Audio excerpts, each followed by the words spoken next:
Bueno, para todos los que nos escuchan, muy buenas noches. Esta es la sesión de agosto de nuestros webinars del Colegio de Radiología e Imagen del Estado de Guanajuato. Soy el doctor Raúl Ibarra, profesor electo del colegio. Un gusto saludarles a todos. Esperemos se conecten más a lo largo de los siguientes minutos. Y el día de hoy es un honor presentar a la doctora Eunice Alejandra Lara García. Ella es médico radiólogo, egresada del Instituto Nacional de Ciencias Médicas y Nutrición Salvador Subirán. Puedo decir con orgullo que fui su R1 en su momento, y ella hizo un curso de alta especialidad en radiología intervencionista, igual en el mismo hospital, en el Instituto Nacional de Nutrición, del 2010 al 2011. Fue adscrito al Departamento de Radiología del Instituto Nacional de Cancerología del 2011 al 2017. Se hizo también profesora adjunta del curso de alta especialidad de radiología intervencionista de ese mismo instituto, del INCAN, del 2011 al 2015. Y bueno, después fue médico radiólogo adscrito al Departamento de Radiología del Instituto Nacional de Cardiología, el Hospital Ignacio Chávez, que fue entre el 2011 al 2023. Actualmente es médico radiólogo adscrito a Radiología e Imagen del mismo Salvador Subirán, el Instituto Nacional de Ciencias Médicas, y actualmente ella cursa como la profesora titular del curso de alta especialidad de tomografía computarizada del mismo instituto. Doctora, sin más preámbulo, la felicito y la escuchamos. Muchas gracias. Quiero agradecer primero que nada, ¿verdad? A todos los que, bueno, principalmente a Raúl por la invitación, pero pues a todos los que están en realidad en la organización de estas charlas virtuales.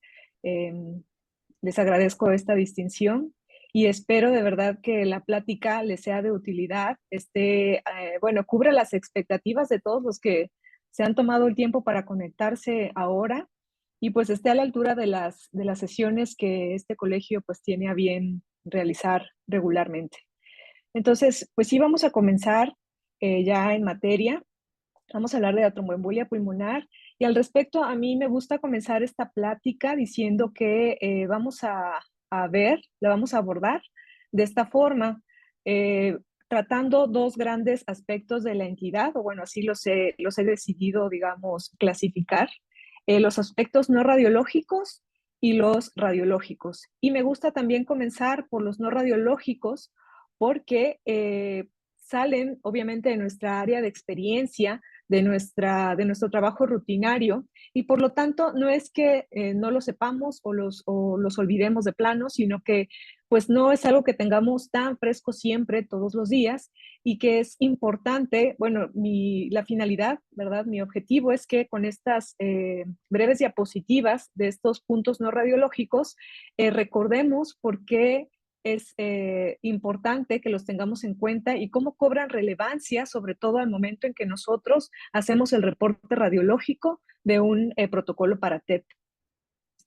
Y bueno, recordar algunas generalidades. La tromboembolia pulmonar o el embolismo pulmonar, como se traduce directamente de los artículos en inglés, ¿verdad?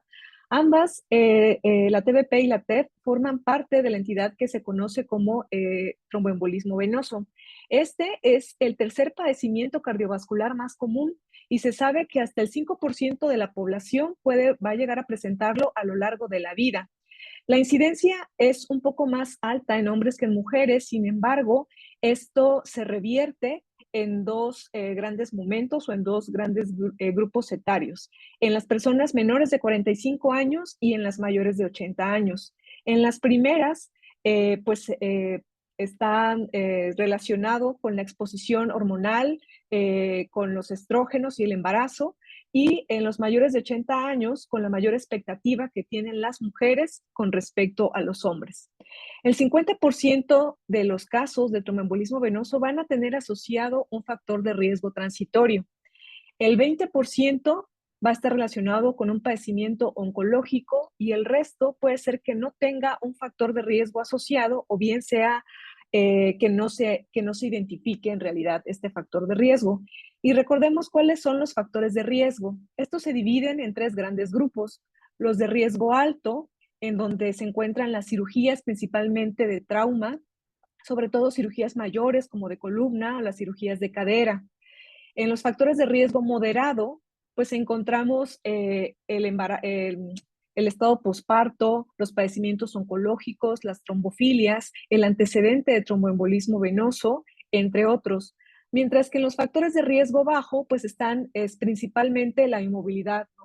Cuando se pasa en reposo muchos días o semanas, principalmente después de alguna intervención quirúrgica, pero también están otros como la obesidad, el embarazo o cirugías menos invasivas como las cirugías laparoscópicas.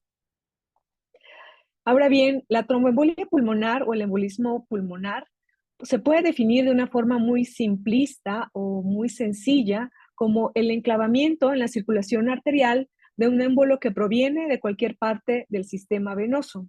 Sin embargo, se ha visto que hasta el 50% de los casos de tromboembolia pulmonar no van a presentarse asociados a una trombosis venosa profunda, dando a entender que existen casos en donde se forma el trombo in situ. Entonces es importante también esto tomar en cuenta, que no siempre vamos a encontrar una TBP en todo paciente con TEP. La TEP representa la tercera causa de mortalidad cardiovascular y esto es solamente inmediatamente por debajo del infarto agudo del miocardio y del accidente cerebrovascular.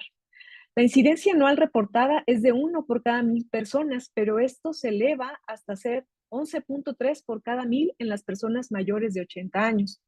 La mortalidad en términos generales, y digo en términos generales porque ya veremos más adelante que esta mortalidad varía dependiendo del riesgo en la que se clasifique la TEP, en general es de 4% y anual del 13%. En México, la mortalidad a 30 días reportada va de un 10 a un 29% aproximadamente. Ahora, ¿cómo es que la tromboembolia pulmonar llega a ser la tercera causa de mortalidad cardiovascular? Bueno, pues todo tiene que ver con su fisiopatología. Y todo nace del aumento de la resistencia vascular arterial pulmonar. Y uno puede pensar lógicamente que este incremento en la resistencia se debe pues a la oclusión de los vasos. Y eso es cierto hasta determinado punto. Es decir, se dice que se requiere que exista una oclusión entre el 30 o 50% de la circulación arterial pulmonar para que se manifieste este incremento en la resistencia vascular. Pero en realidad esta oclusión no es la única causa de este aumento en la resistencia, es la liberación de agentes vasoactivos y vasoconstrictores, esta liberación secundaria a esta oclusión, la que favorece el aumento de la resistencia vascular. Este aumento en la resistencia vascular, lo primero que hace, pues obviamente, es incrementar la presión dentro de la arteria pulmonar principal, precisamente como manera de compensar esa resistencia que tiene la arteria para hacer llegar la sangre al resto de la circulación. Como la arteria, pues en sí mismo no puede vencer esta resistencia se va pasando de forma retrógrada al ventrículo derecho. Entonces, el ventrículo derecho tiene un aumento en lo que lo conocemos como poscarga. Entonces, el ventrículo derecho lo que quiere es vencer esta resistencia. ¿Y cómo lo hace? Pues lo primero que hace es empieza a trabajar más, empieza a contraerse más, e incrementa la frecuencia de contracción. Pero este incremento en el trabajo le demanda oxígeno. ¿Y este oxígeno de dónde le va a venir? Pues de la circulación arterial coronaria. Pero como este aumento en la resistencia vascular, si no se revierte, si se prolonga, entonces pues llega un momento en que el incrementar la contracción no es suficiente para el ventrículo derecho. Entonces empieza a incrementar la tensión en sus paredes, pero además empieza a dilatarse. ¿Por qué? Pues porque no está pudiendo vaciarse por completo, entonces empieza a incrementar el volumen que le queda dentro de la cavidad, empieza a dilatarse de forma compensatoria. Y esta dilatación pasa de ser el ventrículo derecho de menor diámetro que el izquierdo a ser un ventrículo derecho de mayor diámetro que el izquierdo, pero no solamente eso, sino que este tabique interventricular, que normalmente lo vemos así o un poquito curveado a la derecha, empieza a tener lo que conocemos como una curva paradójica o se invierte hacia la izquierda. Esta inversión del ventrículo izquierdo lo que hace es, vean, reduce la capacidad del volumen del ventrículo izquierdo, es decir, reduce su precarga. Esta reducción en la precarga del ventrículo izquierdo pues hace que cada que se contrae eyecte menos volumen de sangre del que normalmente expulsa. Esto, ¿cómo se refleja? Pues se disminuye el volumen de sangre no solamente a la circulación arterial sistémica, sino a la circulación coronaria.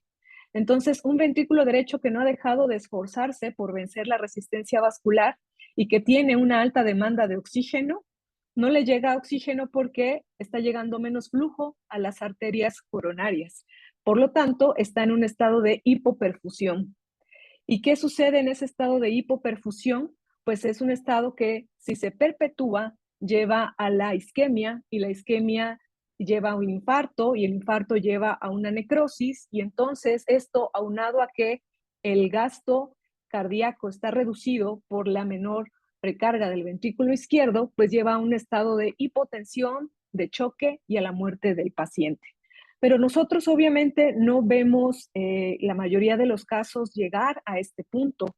Muchos ni siquiera vemos incrementado el diámetro de la arteria pulmonar principal, pero en otros sí, y es ahí donde radica la importancia de identificar estos hallazgos, que son los hallazgos de disfunción del ventrículo derecho, como veremos más adelante. Lo principalmente desafiante de la tromboembolia pulmonar, al parecer, es el diagnóstico clínico. Y esto radica en que hasta el 2/3 de los pacientes pueden ser asintomáticos, pero además el cuadro clínico, vean, es totalmente inespecífico. Entonces, los clínicos tienen que apoyarse de otras herramientas. ¿Cuáles son estas otras? Bueno, una muy buena es el electrocardiograma. ¿Por qué? Porque el electrocardiograma da cambios muy particulares que hacen sospechar de una tromboembolia pulmonar, y estos son en el patrón ST, la inversión de la onda T, pero también el bloqueo de rama derecha, entre otros. Pero aunado a esto también hay biomarcadores séricos, como son las troponinas, que son un biomarcador de lesión del miocardio, es decir, nos está diciendo que está existiendo una isquemia, un infarto, y el BNP y el N-terminal pro-BNP o péptido natriurético cerebral, que nos están hablando de un daño o disfunción más bien del ventrículo derecho. Son estas herramientas aunadas con el cuadro clínico en los pacientes que presentan manifestaciones clínicas, lo que hace sospechar a los médicos. Pero no solo eso, tenemos también, o se cuenta también con el dímero D. Sin embargo, todos sabemos que este producto de la degradación de la fibrina, aunque es muy sensible y se eleva en los casos de tromboembolia pulmonar, desafortunadamente carece de especificidad y se eleva en otras entidades no trombóticas como el embarazo, en enfermedad oncológica, en los estados de sepsis. Con la misma edad se eleva el dímero D. Entonces, ahí también tenemos un problema. Y tan es así que se ha reportado que en Estados Unidos solamente el 8% de los pacientes con sospecha de TEP tienen confirmado un diagnóstico de TEP, y hasta el 27% en Europa. Entonces, aunado a estas herramientas previas, la sospecha clínica, el electrocardiograma, los biomarcadores séricos, los clínicos tienen otras herramientas como son la escala de Wells, que esta no es que sirva tanto para el diagnóstico, pero sí, en teoría, es de mucha utilidad para poder categorizar al paciente en cuanto al riesgo, la probabilidad más bien que tiene de estar cursando con un tromboembolismo pulmonar. Recordemos cuáles son los criterios que incluye la escala de Wells: la sospecha clínica de la trombosis venosa profunda, la probabilidad de que un diagnóstico distinto a TEP sea el que le esté condicionando los síntomas al paciente, la taquicardia, el antecedente de inmovilización o quirúrgico, el antecedente de TEP o TBP, hemoptisis y malignidad. Y con base a estos puntajes, pues tenemos que la probabilidad se clasifica en baja, intermedia o alta, dependiendo del puntaje, o si se utiliza el Wells modificado, en poco probable o probable si tiene un puntaje menor de 4 o mayor del mismo. Hay otras escalas como la de Ginebra, y la de Ginebra modificada y simplificada, que a diferencia de la de Wells incluye otros parámetros como la edad, divide la parte clínica de la sospecha de la trombosis venosa profunda, divide también la frecuencia cardíaca, y la simplificada en donde excluye el antecedente previo de tromboembolismo pulmonar o trombosis venosa profunda, e igual la clasifica con base en la probabilidad dependiendo del puntaje y dependiendo de si se utiliza la escala modificada o simplificada. Sin embargo, vaya que es todo un desafío poder categorizar a estos pacientes, que la finalidad de la categorización de la probabilidad preprueba, que es así como se llama, es precisamente poder identificar con seguridad o con cierta seguridad aquellos pacientes que no requieren de un estudio adicional. Entonces, me gusta poner este estudio, que es un estudio observacional publicado ya hace algunos años en el New England, en donde agarraron más de 2,000 pacientes, les hicieron esta clasificación preprueba para riesgo de TEP y vieron que tomaron en cuenta un punto de corte del dímero D y dijeron, bueno, aquellos con una probabilidad preprueba baja para TEP y un dímero D menor de 1,000, se van, no les hacemos estudio de imagen, los siguieron a 90 días y ninguno presentó un evento de tromboembolismo venoso. Lo mismo hicieron con los de riesgo moderado, solo que el punto de corte lo disminuyeron a 500 nanogramos por mililitro, lo mismo, no les hicieron mayor estudio de imagen a los que salieron menor de esta cifra, y en el seguimiento a 90 días ninguno presentó un evento de tromboembolismo venoso. Obviamente, a los que tienen una probabilidad de prueba alta, esos van directo a un estudio de imagen. Pero es tan difícil que yo, cada que entro a buscar nuevos artículos acerca de tromboembolia pulmonar para una plática de tromboembolia pulmonar, casi prácticamente cada 2 años hay algo nuevo sobre cómo poder categorizar de forma segura a los pacientes eh, con base a su probabilidad preprueba para TEP con la misma finalidad. Y vean este, por ejemplo, que es del 2020 y este del 2022, que son igual esquemas muy similares, cuya finalidad es precisamente poder tener una categorización lo más ideal posible de estos pacientes para evitar precisamente este sobrediagnóstico o más bien este sobreabordaje de los casos y poder excluirlos con seguridad. Igual les dejo aquí la referencia por si quieren consultarlo con mayor profundidad. También aquí viene incluido las escalas que utilizan para la categorización y los puntajes con base a la probabilidad de cada uno. Pero bueno, continuando, digamos que se hizo ya el diagnóstico, se hizo ya la estratificación del riesgo, se hace el estudio de imagen y sale positivo para TEP. ¿Qué es lo que sigue? Pues clasificar el riesgo de esa tromboembolia pulmonar, y es el riesgo con base en el riesgo de mortalidad. Y para esto se utilizan dos grandes clasificaciones, la americana y la europea de cardiología. La americana clasifica a la TEP como de riesgo bajo o una TEP submasiva o masiva. La submasiva depende de la presencia de biomarcadores de daño o disfunción del ventrículo derecho o bien hallazgos por imagen o ecocardiográficos del daño del ventrículo derecho.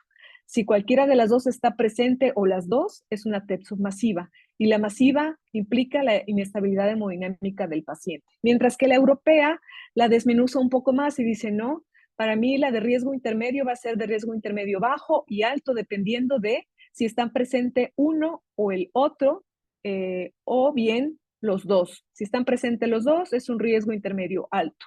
Si está presente solo uno, es un riesgo intermedio bajo. Y la de riesgo alto, igual que la clasificación de masiva, es aquel paciente con inestabilidad hemodinámica. Y la europea incluye también este índice de gravedad del embolismo pulmonar que les muestro aquí más desglosado.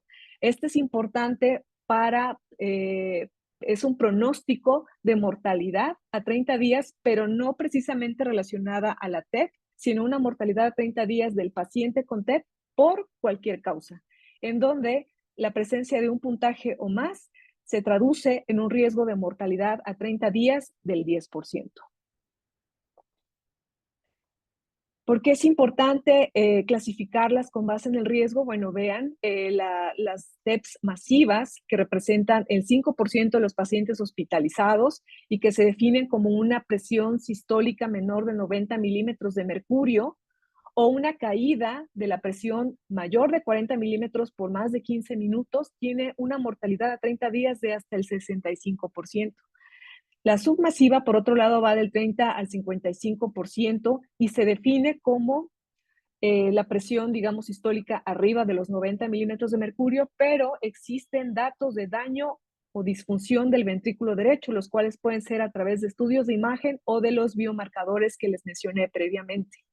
Y el riesgo de mortalidad descrito aquí sí es muy variable y esto depende del tipo de los estudios. Hay estudios prospectivos aleatorizados, perdón, que dan una mortalidad a 30 días del 3%, mientras que hay otros observacionales y de cohorte que la elevan hasta el 15%, y mucho depende, digamos, de la selección de los pacientes entre uno y otro. Y las de riesgo bajo que vean representan la mayoría de los pacientes hospitalizados paradójicamente, pues es la ausencia de cualquier dato de una TEP masiva o submasiva y la mortalidad es menor de 1% a 30 días. Bueno, ya hasta aquí terminamos la parte no radiológica, espero que haya sido indolora y más o menos clara. Y ahora entremos a la parte radiológica. Empecemos con lo más básico porque a pesar de que en realidad ahora no tiene ninguna utilidad para el diagnóstico como tal de TED, sigue siendo ampliamente utilizada como el primer estudio de imagen. Sin embargo, hay que recordar que existían o existen todavía algunos signos radiológicos descritos para sospecha de TED, que son como se los muestro aquí. El signo de Fleschner, que es un poco parecido también al de Pala y que se refiere al aumento en el diámetro de la arteria pulmonar principal o de las arterias pulmonares, y esto pues obviamente se relacionaba con que está dilatado el vaso. ¿Por qué? Porque posterior a este segmento existe una oclusión. Sin embargo, pues sabemos que esto también puede verse así en pacientes con hipertensión arterial pulmonar y no precisamente con tromboembolia pulmonar. El de Westermarck, que se define como una zona de oligoemia en el sitio o en el territorio arterial involucrado por el embolismo pulmonar. Y la joroba de Hampton, que yo creo que es la más famosa y que todos recordamos más fácilmente, que es esta zona de consolidación con base pleural y que representa un infarto pulmonar. De ahí tenemos a las técnicas de ventilación-perfusión, las cuales han sido y siguen siendo hasta ahora de mucha utilidad. Han incrementado con el paso del tiempo debido al desarrollo tecnológico su sensibilidad y especificidad, llegando a ser muy buena, vean. Y esto se debe a la combinación precisamente del estudio funcional con el estudio morfológico.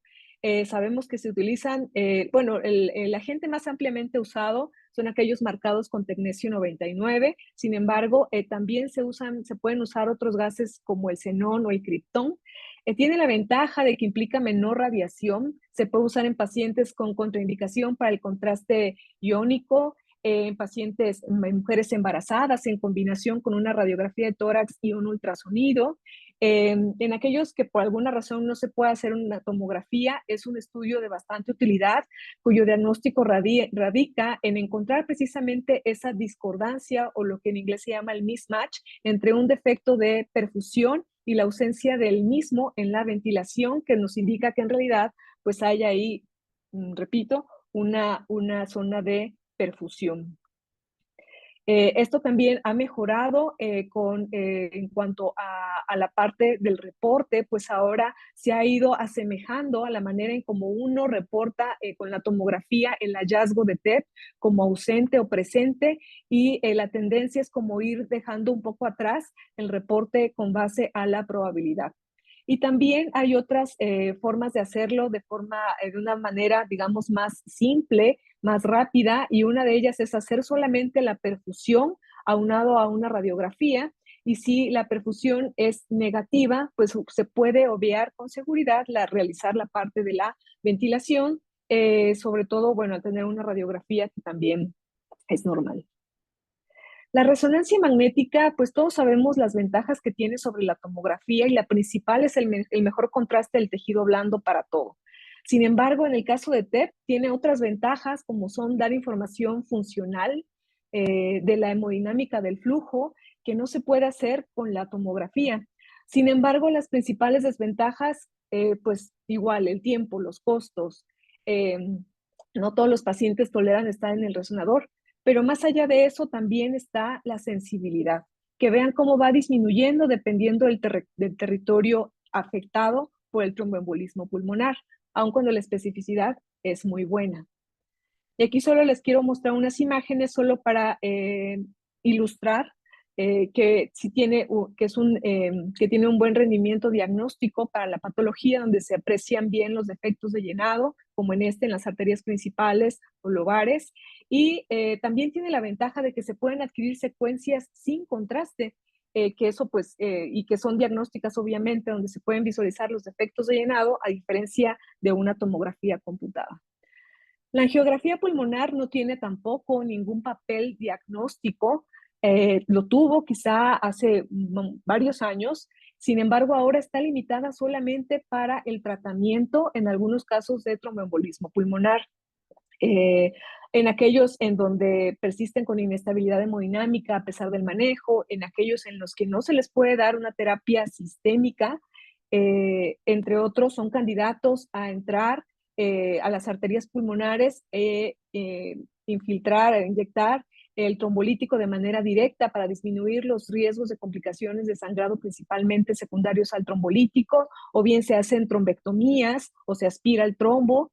Claro que, aunque es mínimamente invasivo, no está exento de complicaciones propias del procedimiento, como pueden ser también mandar émbolos, ¿verdad?, al resto de la circulación coronaria en el caso de las trombectomías, pero también propios del acceso vascular.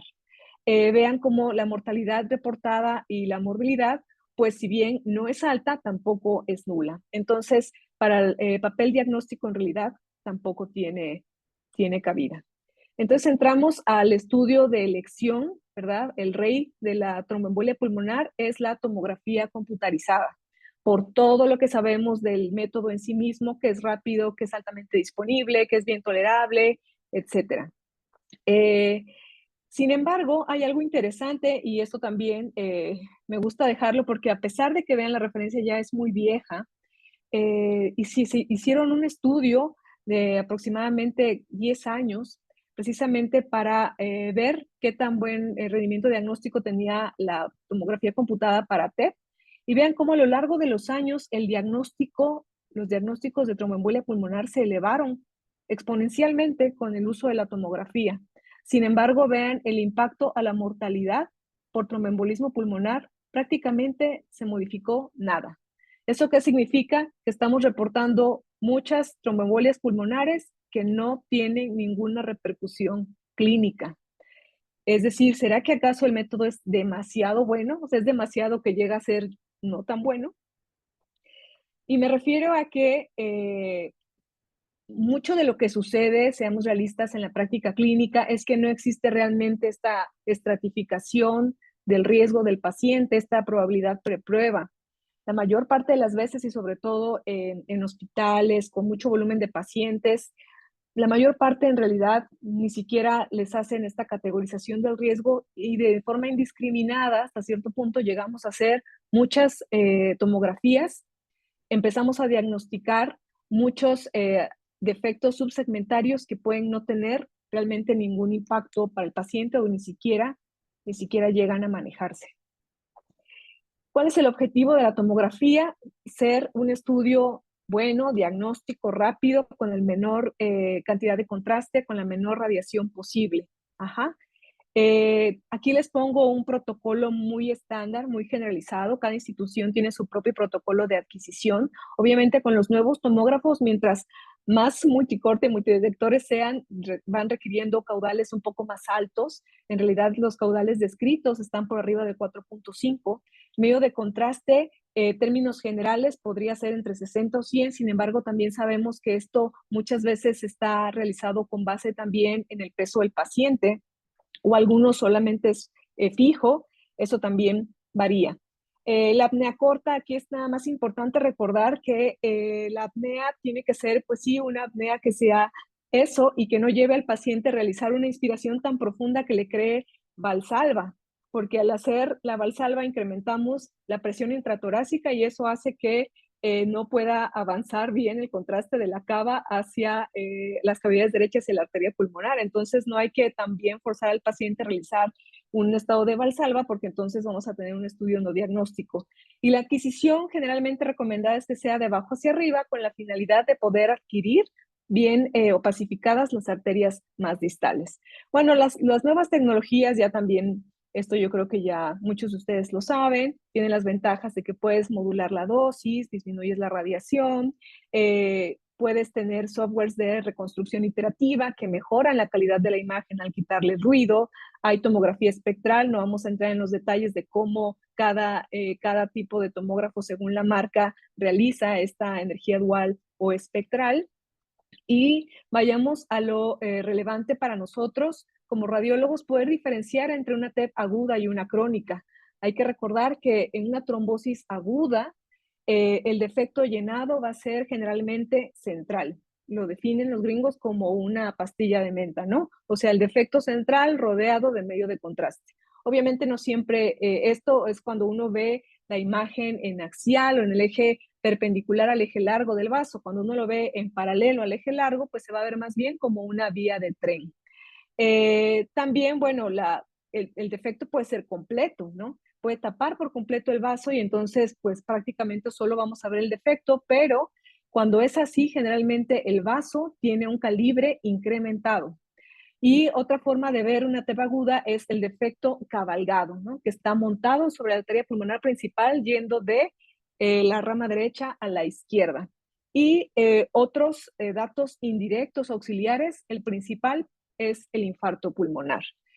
A diferencia de la crónica, en donde los defectos pueden ser lineales, periféricos, irregulares, el vaso más bien va a estar adelgazado, podría tener un calibre pues casi normal, pero en muchos casos el vaso es filiforme o muy adelgazado, y esto se nota sobre todo cuando uno lo compara con el vaso, con las estructuras vasculares del otro lado, contralaterales.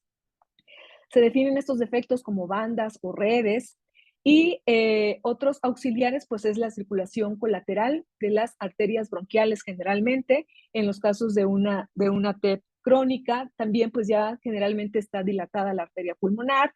Podemos encontrar, como en cualquier trombosis vascular, calcificación de las paredes de los vasos y la perfusión en mosaico, que es este patrón de atenuación en mosaico que vemos en el parénquima pulmonar. Ahora bien, esta es la razón por la que preguntaba si había residentes en la sala, y quiero hacer rápido un ejercicio que me digan con base en esto si esta imagen representa una tromboembolia pulmonar aguda o crónica. Es solo decir aguda o crónica. ¿Alguien que quiera participar? ¿Sí me escuchan? ¿O estoy hablando sola? Bueno, ¿sí me escuchan?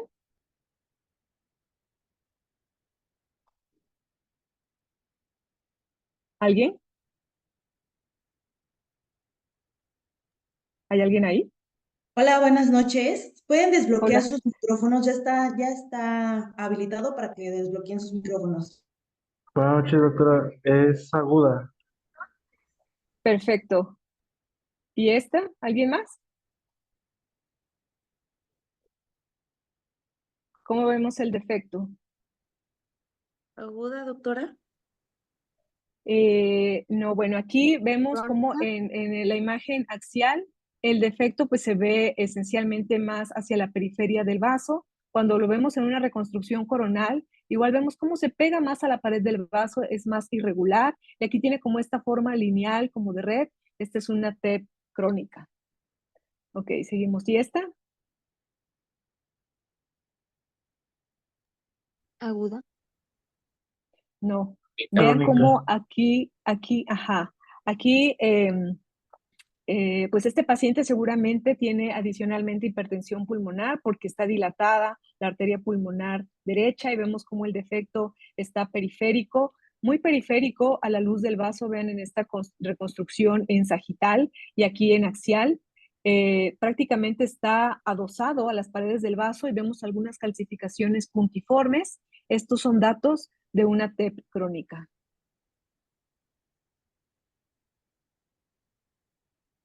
Esta, ¿Aguda? correcto, es una TEP aguda, la vemos, este es el eje paralelo al eje largo del vaso, y vean cómo sí se asemeja como a estas vías del tren. Esta es una TEP aguda. Y aquí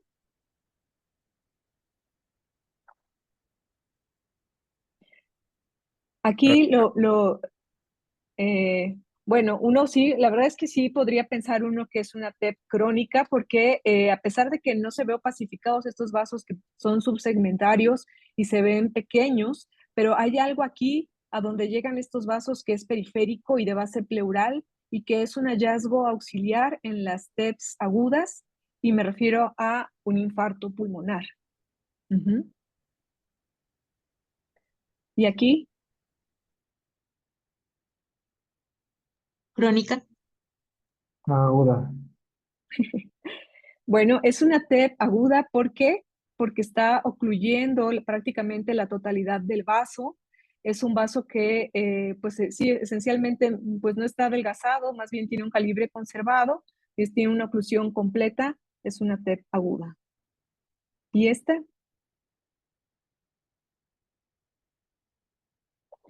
Aquí vemos defectos de llenado lineales periféricos, los vemos en las tres reconstrucciones, en sagital, en axial y en coronal. Vemos cómo en las tres persiste en la periferia de la luz vascular. Esto es una TEP crónica. Y retomando la parte del infarto pulmonar, esto es muy importante porque, bueno, vemos un infarto pulmonar, podemos estar prácticamente seguros de lo que estamos viendo es una TEP aguda. Entonces, ¿cómo podemos identificar que estamos ante un infarto pulmonar? Pues obviamente lo primero es identificar la presencia de los trombos, como en este caso, y lo segundo es la característica de esa zona de infarto pulmonar que bien puede pasar por una consolidación de un origen infeccioso, pero vean que la principal característica de un infarto pulmonar es la presencia de estas que se llaman lucencias centrales. Vean cómo es el hallazgo más específico para un infarto pulmonar.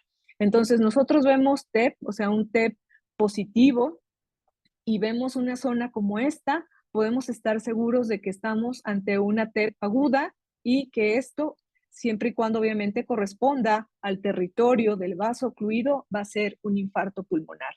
Aquí les pongo este caso, por ejemplo, no inició haciéndose como protocolo para TEP, se hizo de hecho era un score de calcio, una TEP, perdón, un tórax simple, se encuentra este hallazgo y vean estas zonas, lucencias centrales que no son broncograma aéreo, porque el broncograma aéreo, ¿cómo lo vemos? Generalmente lo vemos pues precisamente con la línea de los bronquios dentro de la zona de consolidación y vean esto cómo son lucencias irregulares en el centro de esta consolidación que suelen tener esta base pleural ancha. Entonces se vio este hallazgo, se hizo el protocolo para TEP y se encontraron los defectos de llenado. Aquí les pongo también otro caso similar. Vemos el primer hallazgo es que sí es positivo para TEP y en el territorio del vaso ocluido, en la periferia encontramos igual esta zona de consolidación, pero que tiene estas áreas hipodensas o lucencias centrales con una base pleural y vean cómo tiene hasta esta forma como de punta hacia el látex,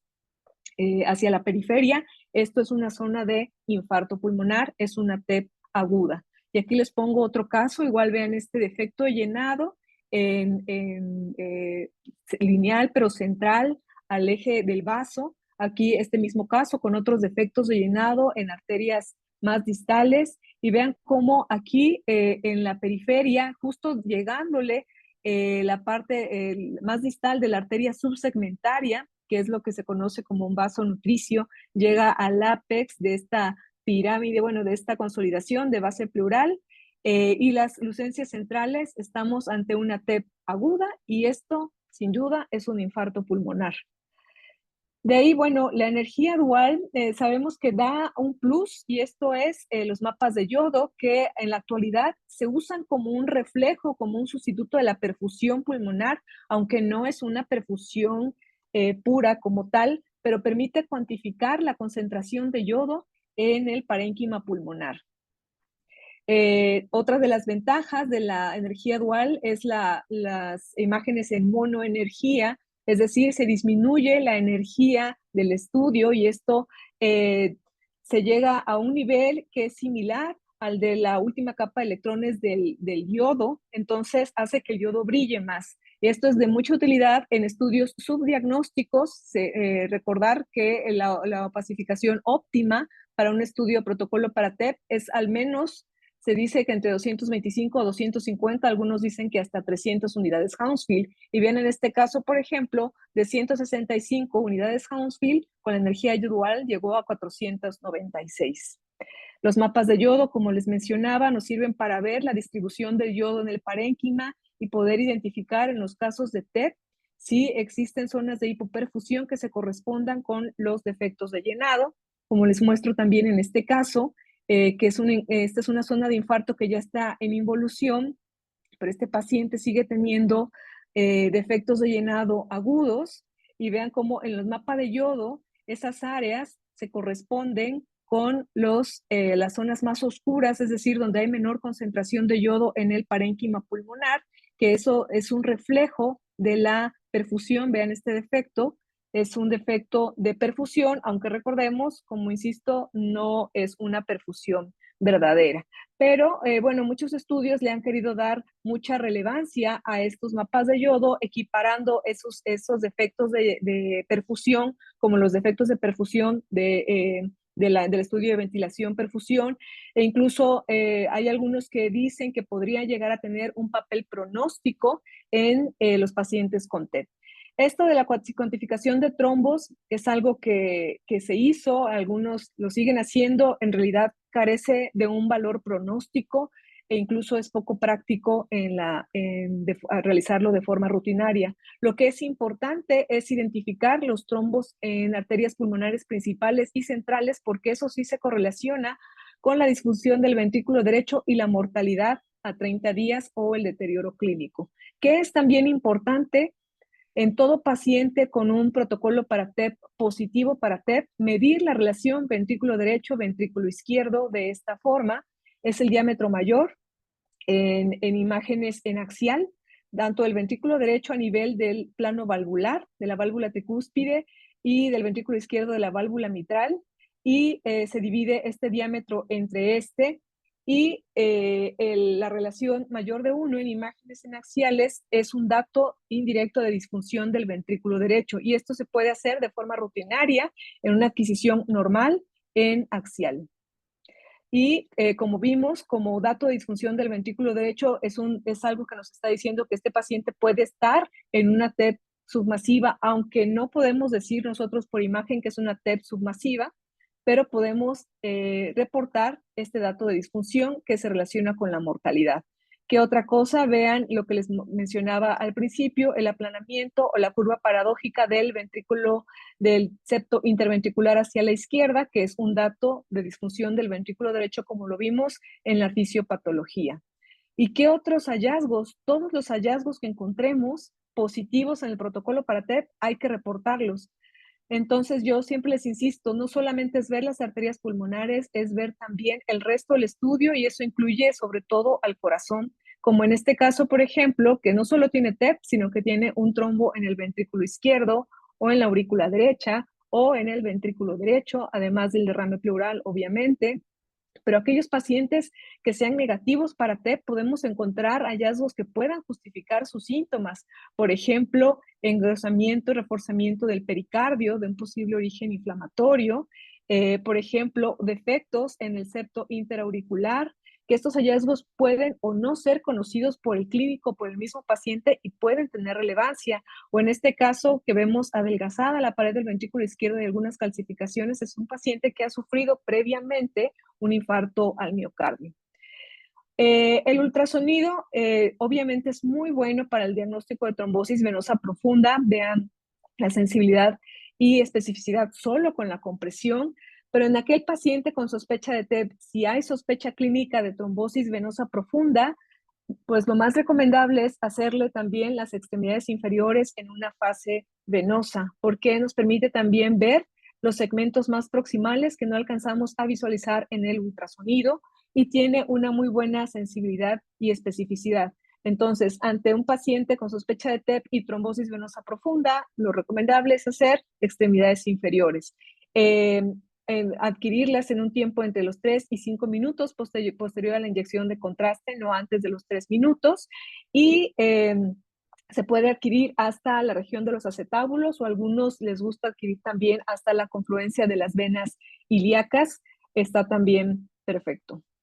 Y ya por último, solo quiero dejarles aquí lo que es mi sugerencia, lo que yo les sugiero a los residentes en donde trabajo, que traten de reportar así los protocolos para TEP, empezando por si tuvieron un estudio diagnóstico o no diagnóstico, cuántas unidades Hounsfield hay en la arteria pulmonar principal.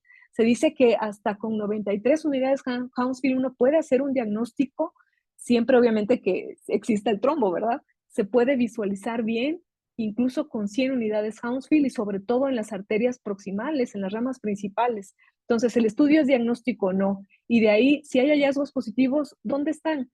Recuerden que lo más importante es reportar sobre todo los hallazgos, los defectos más proximales en arterias pulmonares principales, pero aunque no los hubiera ahí, fueran segmentarios, hay que reportarlos. ¿De qué lado? A lo mejor no ser tan descriptivos, pero decir que es positivo, segmentario y de qué lado. Y después los datos de disfunción del ventrículo derecho. Vemos las arterias pulmonares y después vemos el corazón. Relación ventrículo derecho, ventrículo izquierdo, cómo está el septo, el diámetro de la arteria pulmonar principal. Ajá. Nada de veo las arterias pulmonares y luego me voy a la tiroides. No. Pulmonares, corazón. Y después del corazón, aunque tenga una relación normal, pues ver si no tiene defectos de llenado, obviamente reportar todo lo positivo. Y después los hallazgos auxiliares, ¿no? Si tiene o no tiene infartos pulmonares, u otros hallazgos, si tiene derrame pleural, si tiene algún hallazgo positivo en el parénquima, a lo mejor no tiene TEP, pero tiene algo que está explicando sus síntomas en el resto del estudio, hay que reportarlo de forma puntual. Y el hallazgo de las extremidades inferiores, si es el caso en que se adquirieron las extremidades inferiores, si hay trombo o no hay trombo, si este parece agudo o no parece agudo y en dónde está localizado y su extensión. Y posteriormente el resto de los hallazgos positivos en el resto del estudio, en el mediastino, en el cuello, en el abdomen, en las estructuras óseas o tejidos blandos. Y finalmente terminar con el estudio negativo o positivo para TEP y si es una TEP aguda o una TEP crónica con base en los hallazgos que ya vimos que debemos encontrar y si existen o no existen datos de disfunción del ventrículo derecho y obviamente concluir el resto de los hallazgos relevantes del estudio. Pues ya por mi parte es todo. Espero no haberme extendido más de lo esperado. No sé si tengan alguna pregunta o si hubo algo que dejé de decir, por favor. Primero que nada, muchísimas gracias, doctora. Excelente su plática. Creo que ha sido muy informativa, especialmente para los residentes. La doctora tenía particular interés de que hubiera residentes presentes, porque hubo muchos datos que son parte como fundamental de la formación del residente. No sé si hay algún residente que quiera preguntar algo en particular, que tenga alguna duda que se haya quedado por ahí. O si quieren ver alguna referencia de las que puse, igual puedo irme a esa diapositiva si quisieran revisarlo posteriormente, no sé.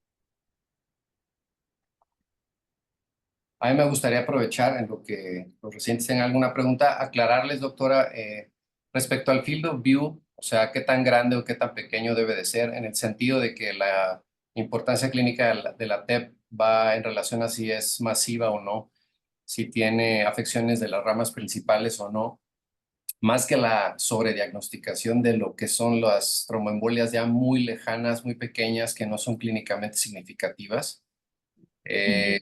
Se debe de hacer un protocolo que ocupe todo el tórax o el FOB debe estar reducido dentro del tórax a que incluya, digamos, corazón y ramas principales segmentarias.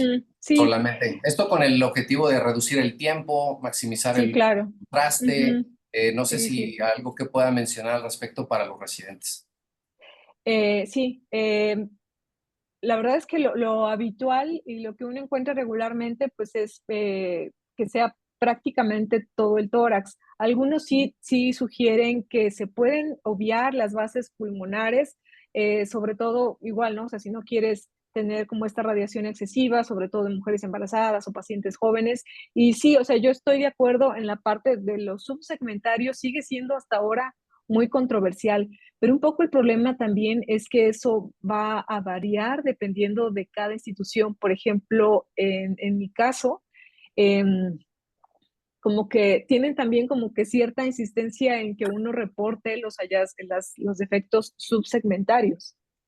Entonces, pues bueno, escaneamos prácticamente el FOB del tórax, o sea, así regular, sin obviar realmente ninguna parte del pulmón. Y Entonces, se hace esa fase arterial pulmonar y después se hace ujú, digamos, una fase venosa, una segunda fase en ventana de pulmón o directamente ahí. no, no, solamente se hace la arterial pulmonar, sí. Perfecto. Eh, Claro que sería lo ideal, pues que alguien estuviera en el tomógrafo haciendo un criterio y si encontrar un hallazgo que se beneficia de hacer una adquisición tardía, o sea, ya más venosa, sería lo ideal. Pero como no sucede así, pues sí, generalmente se hace solamente una fase arterial pulmonar. Y o sea, es lo indicado, ¿no? O sea, ya lo demás me refiero a si encontraras algo que lo ameritara, pero sí, solo arterial pulmonar. Perfecto, muchas gracias. Yo tengo otra pregunta. ¿Hay algún residente que tenga alguna pregunta en el momento? A mí me gustaría que también la doctora nos aclarara. Es bien importante también tomar en cuenta las imágenes y los criterios de disfunción cardíaca que ella menciona. Son imágenes súper didácticas, muy ilustrativas, la verdad, pero creo que están tomadas en tomógrafos de 64 cortes para arriba y normalmente, o quiero creer que nos está mostrando imágenes también con gating cardíaco. ¿Es necesario o es una condición realmente necesaria para esto o no? No. Específicamente para la disfunción ventricular, no tanto para el diagnóstico de TED. Ujú. No, no. Justo, bueno, ahí donde marco es cómo medir, en realidad está descrito que uno bien puede medirlo en un protocolo normal, no tiene que estar gatillado el estudio para hacerlo, lo pueden hacer en un protocolo de adquisición habitual y tampoco tiene que hacer una reconstrucción en cuatro cámaras No. como se pensaba, ¿no? Que se tenía que hacer toda una reconstrucción para obtener bien las cuatro cámaras, como cuando se hacen estudios cardíacos. Sí se puede hacer esto, vean cómo el rango disminuye un poquito, pero se pueden hacer muy bien en axial y digamos, el factor pronóstico que da esta medida no varía significativamente entre uno y el otro. Entonces, no hay que estresarse por eso, por adquirir gatillado, por hacer reconstrucción en cuatro cámaras, no. O sea, siempre que se tenga pues un estudio diagnóstico, ¿verdad? Se puede hacer. Se debe hacer, sí. Ok, perfecto, pues muchísimas gracias. No sé si alguien de los muchos participantes que nos acompañan el día de hoy tenga algún comentario o alguna pregunta para la doctora.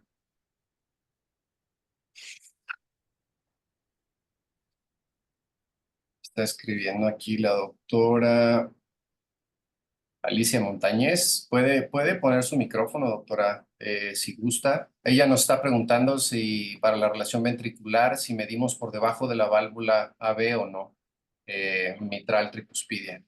Se mide a nivel del plano valvular y donde se encuentre el diámetro más grande, o sea, donde encontremos, digamos, de que se vea el diámetro más ancho de la Ok. cavidad ventricular, ahí se debe tomar. Pero sí, la referencia es el plano valvular, que obviamente pues no vamos a ver bien la válvula, ¿no? Pero bueno, como la topografía o el Claro. plano de la válvula, ahí es donde debemos de tomar la medida. Ahora, también otra cosa importante es, yo aquí se los pongo al mismo nivel, ¿no? O sea, al mismo nivel me refiero, las líneas, esta En y la misma esta, pues imagen. están ajá, exacto. Pero si en este punto no está el diámetro más grande del ventrículo izquierdo, buscamos dónde, o sea, si ¿En no qué se corte está? corresponden idealmente, o sea, si no se corresponden, podría estar un corte más abajo.